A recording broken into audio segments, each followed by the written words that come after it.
Tirumala VIP break దర్శనాలకు సంబంధించి తెలంగాణ ప్రజా ప్రతినిధులకు టీటీడీకి మధ్య వివాదం ముదురుతోంది. సిఫార్సు లేఖలు పరిగణలోకి తీసుకోవడం లేదంటూ తెలంగాణ లీడర్లు గుర్రుగా ఉన్నారు. లెటర్లు కన్సిడర్ చేయకుంటే అందరం ఏకమవుతామంటున్నారు. తిరుమల వీఐపీ బ్రేక్ దర్శనాలకు సంబంధించి తెలంగాణ ప్రజా ప్రతినిధుల సిఫారసు లేఖలను పరిగణలోనికి తీసుకునే అంశంలో టీటీడీతో ఇంకా వివాదం సమసిపోలేదు. సాధారణంగా ఏపీ ప్రజా ప్రతినిధులు, టీటీడీ యుటిలిటీ విభాగాలు, దేవస్థానం ఉద్యోగులు, ఉన్నతాధికారులు, పాలక మండలి నుంచి వచ్చిన లెటర్లను పరిగణలోనికి తీసుకుంటారు. తెలంగాణ సర్కారు నుంచి వచ్చిన లెటర్లు కూడా తీసుకోవాలని ఇటీవల సీఎం రేవంత్ రెడ్డి ఏపీ ముఖ్యమంత్రిని కోరారు. దానికి చంద్రబాబు అంగీకారం తెలిపారు. వారానికి 2 రోజులు తెలంగాణ ప్రజా ప్రతినిధుల సిఫారసు లేఖలపై వీఐపీ బ్రేక్ దర్శనాలను, మరో 2 రోజులు 300 రూపాయల ప్రత్యేక ప్రవేశ దర్శనం టికెట్లను జారీ చేయాలంటూ ఆదేశాలివ్వడంతో అంతా సెట్ అయినట్టే అనుకున్నారు. కానీ పరిస్థితి మునుపటిలాగే ఉందని తెలంగాణ నేతలు చెబుతున్నారు.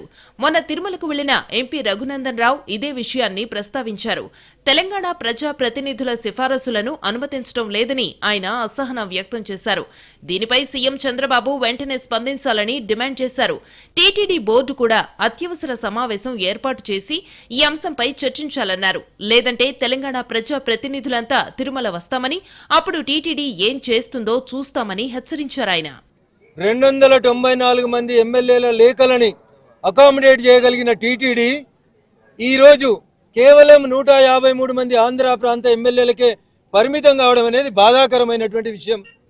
ముఖ్యమంత్రి గారు అలో చేస్తామని చెప్తారు, బోర్డు అప్రూవల్ అయిందని చెప్తారు. అరే, తెలంగాణ ప్రజలు మా ఎమ్మెల్యేల నుంచి, ఎంపీల నుంచి ఒక ఉత్తరం తీసుకొని పోతే తిరుమలలో దర్శనం కావాలని కోరుకుంటున్నారు. దీనికి నానా రకాలైనటువంటి ఇబ్బందులు. లెటర్లు ఇవ్వమని వాళ్ళే చెప్తారు, అకామిడేషన్ లేదని వాళ్ళే చెప్తారు. దయచేసి ఈ వివక్ష పట్ల తిరుమల తిరుపతి దేవస్థానం బోర్డు ఆలోచించాలి. ఎండాకాలం సెలవులలో బరాబర్ ఉత్తరాలు పంపిస్తాం. మా ఉత్తరాలను ఆనర్ చేయకపోతే అందరూ ప్రజాప్రతినిధులు ఒక రోజు వస్తాం. We will see what the TTD will do. Thank you. ఇది తెలంగాణ ప్రజా ప్రతినిధుల వెర్షన్. అంటే ఆ రాష్ట్ర ప్రజా ప్రతినిధులిచ్చిన లేఖలను టీటీడీ ఇంకా తీసుకోవటం లేదన్నది స్పష్టమవుతోంది. జనవరి 20 నుంచి పరిగణలోనికి తీసుకోవాల్సిన సిఫారసు లేఖలను ఇప్పటివరకు